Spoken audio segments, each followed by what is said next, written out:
I welcome all of you for the next session of electrostatics. In this session, we shall understand what are polar dielectrics and non-polar dielectrics. Before that, we shall recapitulate dipole moment and torque. Dipole moment is defined as the product of charge and distance between the charges. Torque is defined as P cross E. We have derived the expression for the torque. What does the torque does? The torque rotates the dipole and tries to align the dipole along the direction of the electric field. Already we know that. The torque acting on a dipole in an electric field tries to rotate the dipole because of these two equal and opposite forces and tries to get it aligned along the direction of the electric field. Knowing these things, now we shall move to polar dielectrics. Dielectrics means insulators. They are not conductors. Okay? These insulators are made up of either polar molecule or non-polar molecule. Okay? What is a polar molecule? The molecule in which the center of positive charge and negative charge didn't coincide. Okay? The two charges are separated by a distance. The dipole moment is not zero. The molecule for which the dipole moment is not zero is called a polar molecule. But here, in a non-polar molecule, the dipole moment is zero. The center of positive charge and negative charge coincides. It is symmetric. This is not symmetric. It is asymmetric. This molecule is asymmetric. Okay? The dielectrics, which are made up of polar molecules, is called polar dielectric. The dielectric, which is made up of non-polar molecules, is called non-polar dielectric. Okay? The total dipole moment of non-polar dielectric is zero. This is zero, this is zero, this is zero. If you add the dipole moment of all the molecules, totally we will get the dipole moment zero. Net dipole moment is zero. Here also, the dipoles are randomly arranged. The net dipole moment of polar dielectric is also zero. One dipole is like this, another one is like this, another one is like this. If we add all the dipole moments of all the molecules, it becomes zero in the absence of electric field. If there is no electric field, the net dipole moment is zero because the molecules are randomly arranged. Okay? When this dielectric is placed in an external electric field, what happens? The dipole which is like this gets rotated and aligned. This dipole gets aligned, this dipole and gets aligned. All these dipoles gets aligned in one specific direction. The net dipole moment gets added up. It doesn't become zero. Okay?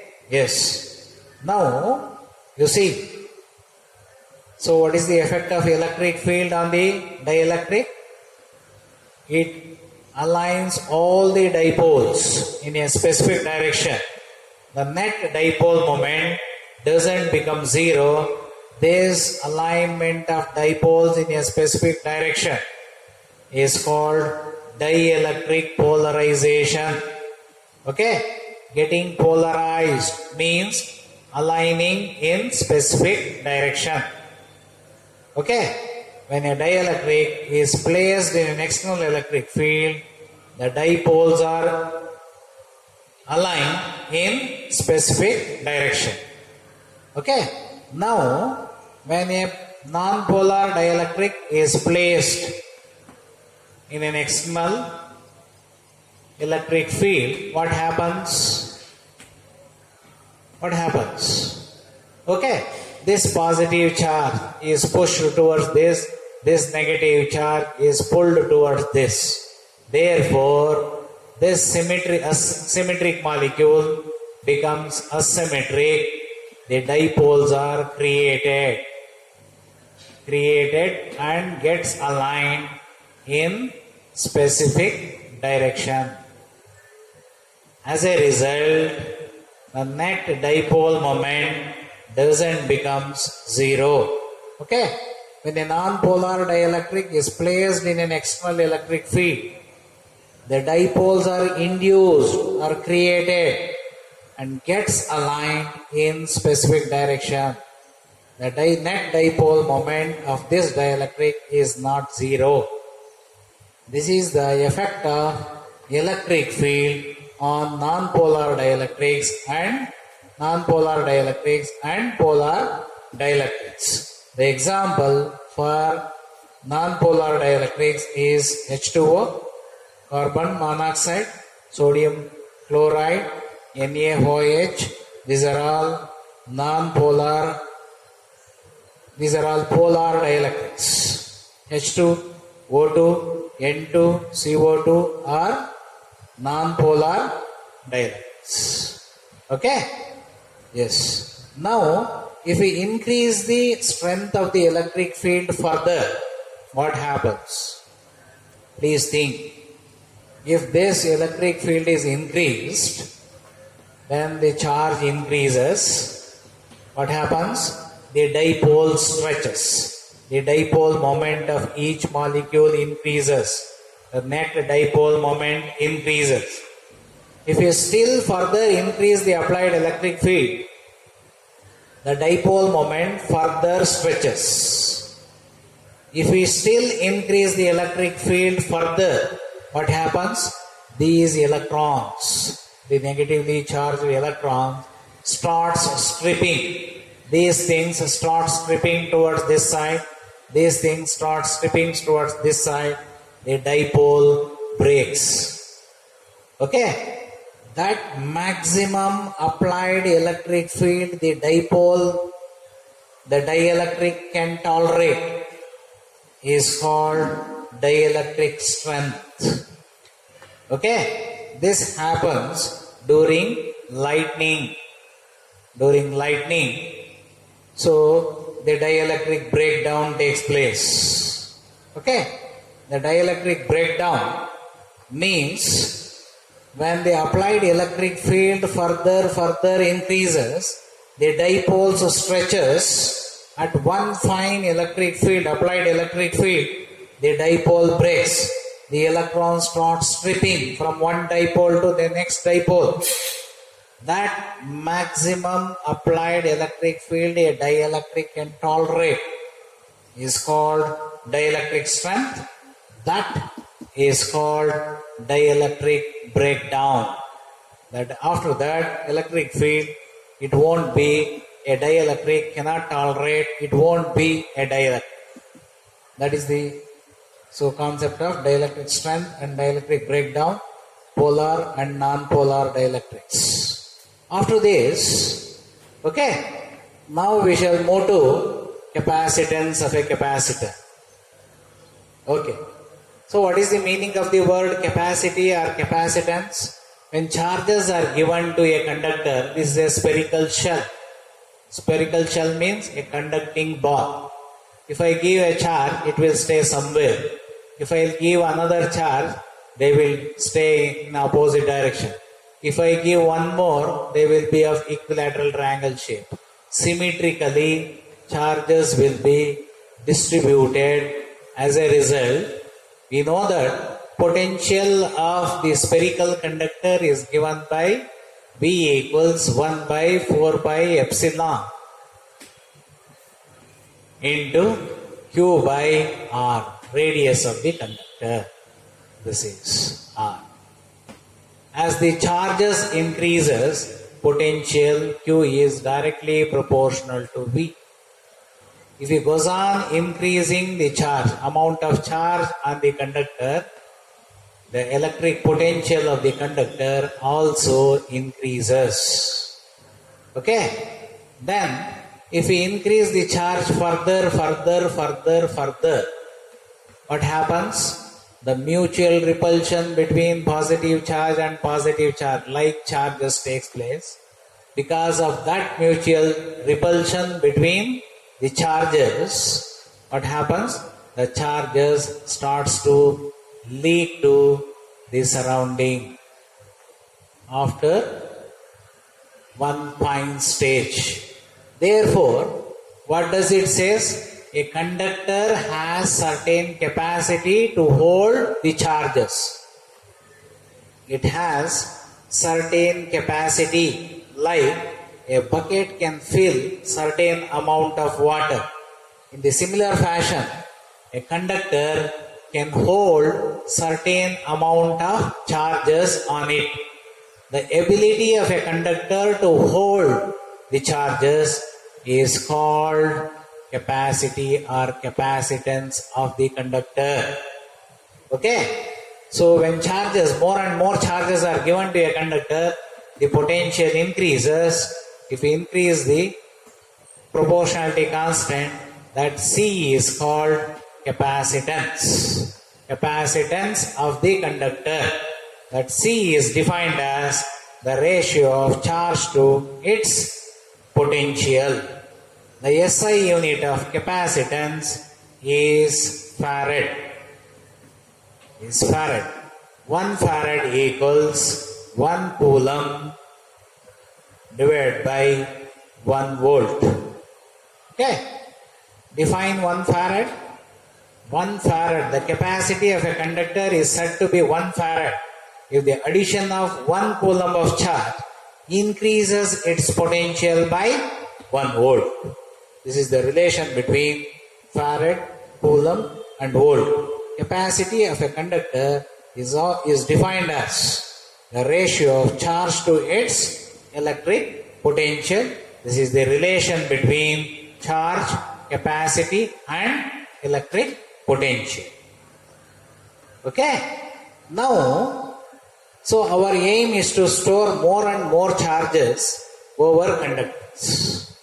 Therefore, the capacity of a spherical conductor Q is equal to CV. If we substitute for V, 1 by 4 pi epsilon naught into Q by R, QQ goes. Therefore, capacitance of a spherical conductor is given by 4 pi epsilon naught R. Okay? So, therefore, to have a conductor of capacity 1 farad, the capacity of a conductor is 1 farad. This is nothing but 1 by 4 pi epsilon is nothing but 1 by 9 into 10 to the power of 9 into R. The radius of that conductor comes out to be 9 into 10 to the power of 9 meter. This is greater than the radius of the earth. This clearly conveys what we should understand from this. We can't store more amount of charge using a single conductor. Okay? The size of the conductor required to store more and more charge required is very large, is very big. Therefore, what we conclude here is we can't store more amount of charge using a single conductor. Therefore, we started to think how to store more amount of charge in a system. That system is called a capacitor. Okay? Capacitor is a device used to store more and more charges in less space. Space is the criteria here. Okay? Therefore, we thought of an arrangement to hold more and more charges. That arrangement is called a capacitor. A capacitor consists of two conductors separated by a dielectric. Okay? What is the construction of a capacitor? Capacitor is a device. It consists of two conductors separated by a small distance. Okay. So, Thereby, we can store more and more charges using two conductors. Okay. So, it consists of two conductors separated by a dielectric. Thereby, we can store more and more charges. One of the conductor is earth, another one is charge. We have given plus Q charge to this. This carry minus Q charge. This is the dielectric. This arrangement is called a capacitor. A capacitor can hold more and more charges in less space. So the charge on the capacitor is directly proportional to the potential difference between the conductors. Then if I remove this proportionality constant, so I will introduce a constant C. That C is called capacity of the capacitor. Capacity of the capacitor is defined as the ratio of charge on the capacitor to the potential difference. The unit of capacity is also farad. This is the relation between charge, potential difference and capacity of a capacitor. Okay? So a capacitor, by using two conductors, we can store more charges. So if we bring another conductor nearby a conductor, it can hold more and more charges. That skill we have used here. Please think over how can it hold more and more charges. That is the principle of the capacitor. There are different types of capacitors. So one is parallel plate capacitor. Another one is cylindrical capacitor. It consists of two cylindrical conductors separated by a dielectric. So two parallel plates separated by a dielectric is called parallel plate capacitor. Two spherical conductors separated by a dielectric is called spherical capacitor. So we have only parallel plate capacitor at PUC level. So now we shall consider parallel plate capacitor. Parallel plate capacitor. A parallel plate capacitor consists of two metal plates separated by a dielectric media. One of the plate is given positive charge, another one is earth, therefore it becomes negatively charged. The media between them is dielectric. The permittivity of the dielectric is epsilon. This is nothing but epsilon naught into epsilon r. The electric field between the plates is E. The potential difference between the plates is V. The distance between the plates is D. Okay? The area of each plate is A. Then the surface charge density of this plate is plus sigma. This plate is minus sigma. These things. Now we know that surface charge density is given by charge per unit area. Then electric field between the plates. Electric field between the plates is defined as the ratio of potential difference to the distance between them. Electric field is also defined as the electric field here is due to one plate is sigma divided by 2 epsilon. Electric field, it is outwards. The electric field due to this plate is inwards, that is E2 equals sigma divided by 2 epsilon. The net electric field E is E1 plus E2. The net electric field is sigma by 2 epsilon plus sigma by 2 epsilon. That is nothing but sigma by epsilon. The net electric field is sigma by epsilon. Then after this we know that Q is equal to CV. Let C be the capacity of the capacitor. So totally we have these four relations related to the parallel plate capacitor. Now, so from these two expressions, it is clear that left sides are equal, therefore right sides are equal. Therefore, sigma by epsilon equals V by D. Substitute for sigma from this expression, we will get Q by A epsilon into V by D. If we substitute for Q from this expression, we will get CV divided by A epsilon into V by D. This VB goes, therefore C is given by the capacitance of the capacitor is given by epsilon A divided by D. This gives the expression for capacitance of a parallel plate capacitor. Okay? Yes. So please think now on what factors the capacitance of a parallel plate capacitor depends. On what factor the capacitance depends? C equals epsilon naught into epsilon R into A divided by D. The capacitance of a parallel plate capacitor depends on the nature of the medium between the two plates, that is the dielectric. That if the dielectric constant is more, the capacitance is more, is directly proportional to the dielectric constant. The capacitance of the capacitor is directly proportional to area.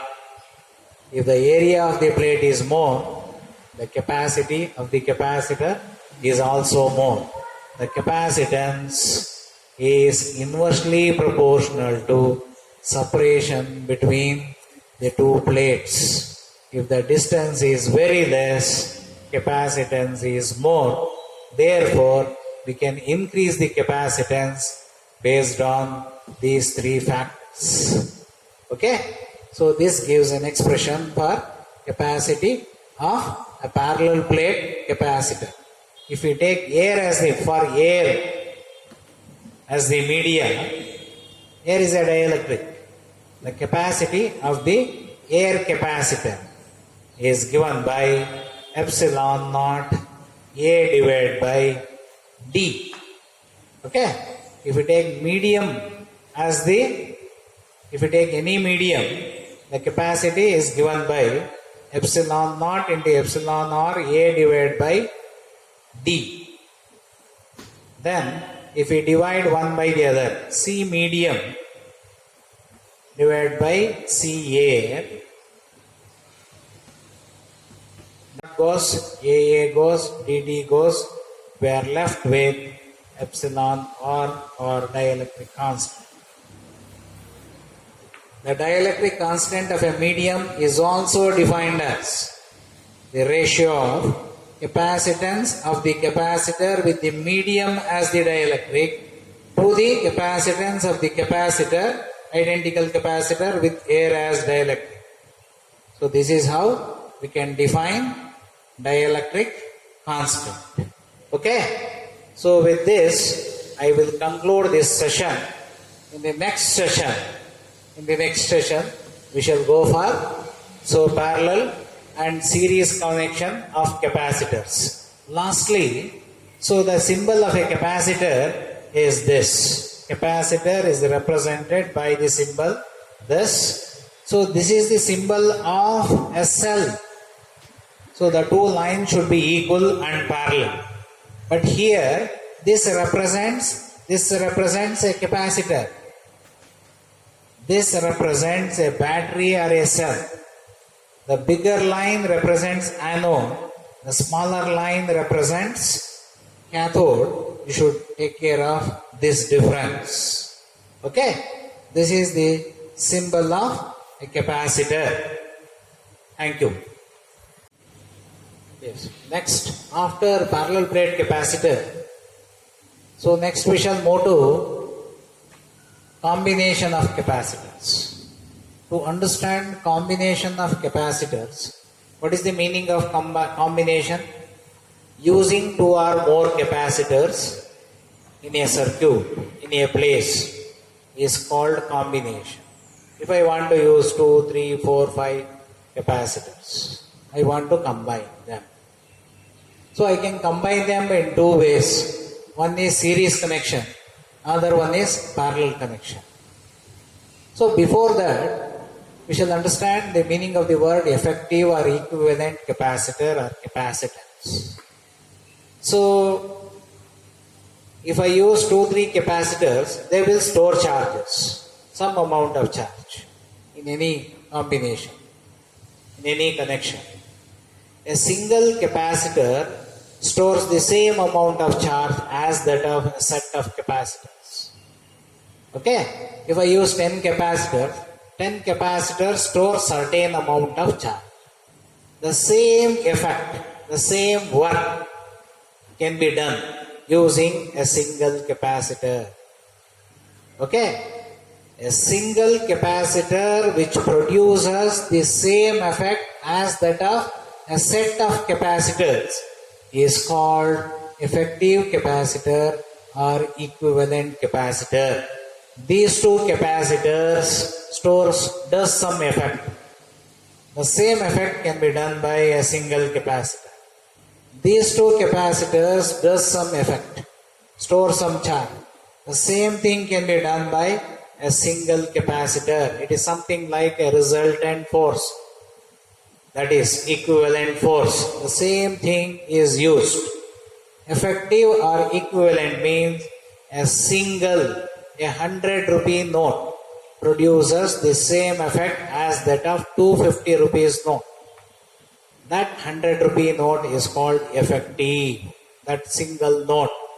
The same thing is here. Understand very clearly the concept. So these things. Now we shall go for series connection or series combination. Two capacitors of capacitance C1 and C2 are said to be in series if they are connected end to end. If there is one more capacitor, we should connect in the same end to end fashion.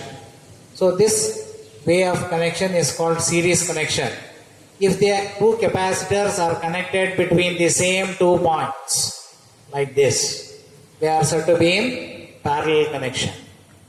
Okay? Now, first we shall take up series connection. So these two capacitors are connected in series. C1, C2 are the capacitances. V1, V2 are the potential difference across them. So in this, they are connected across this battery. This battery will maintain a terminal potential difference of V. The potential difference across the combination is V. This total potential difference. So now, what happens? The two plates are separated by a dielectric. These two plates are separated by a dielectric. There is no electrical contact between these two. There is no contact between these two. These two are connected. Therefore, as a result, inducing effect will take place.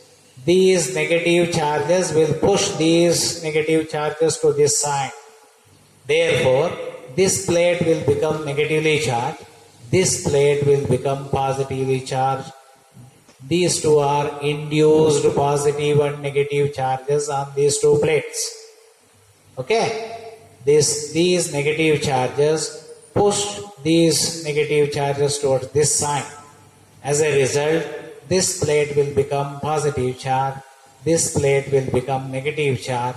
Therefore, in series connection, what should be your observation? Charge on this capacitor is Q. Charge on this capacitor is also Q. Charge on each capacitor is same in series connection. Okay? So, now we know that charge on a capacitor is given by Q is equal to CV. Therefore, if I apply this relation to this first capacitor, what I will get? So, Q equals C1 V1. If I apply the same relation to the second capacitor, Q is equal to C2 V2. If I apply to this is the equivalent capacitor. If I apply, the charge is same. then this is CS, effective capacitance in series, that total potential difference is V. But this total potential difference is equal to the sum of these individual potential differences. V equals V1 plus V2. If I substitute for V, what I will get? So V, I can write it as Q by CS. This V1, I can write it as Q by C1. This V2, I can write it as Q by C2.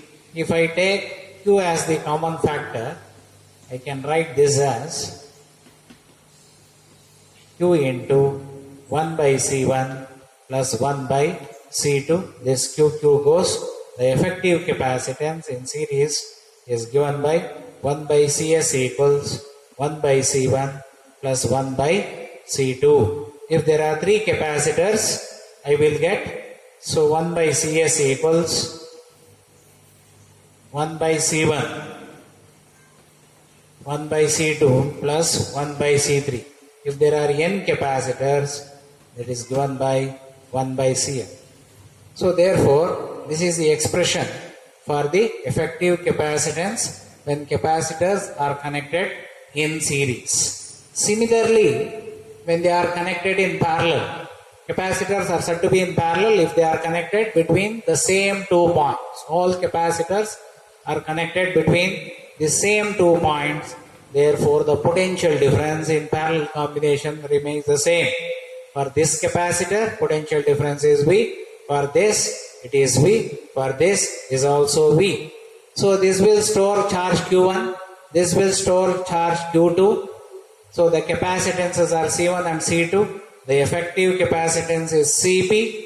Okay. Now if I apply the relation Q is equal to Cv for the first capacitor, what I will get?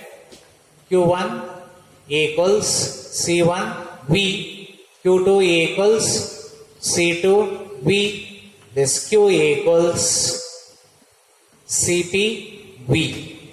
But the total charge is given by Q1 plus Q2. If I substitute for Q, what I will get?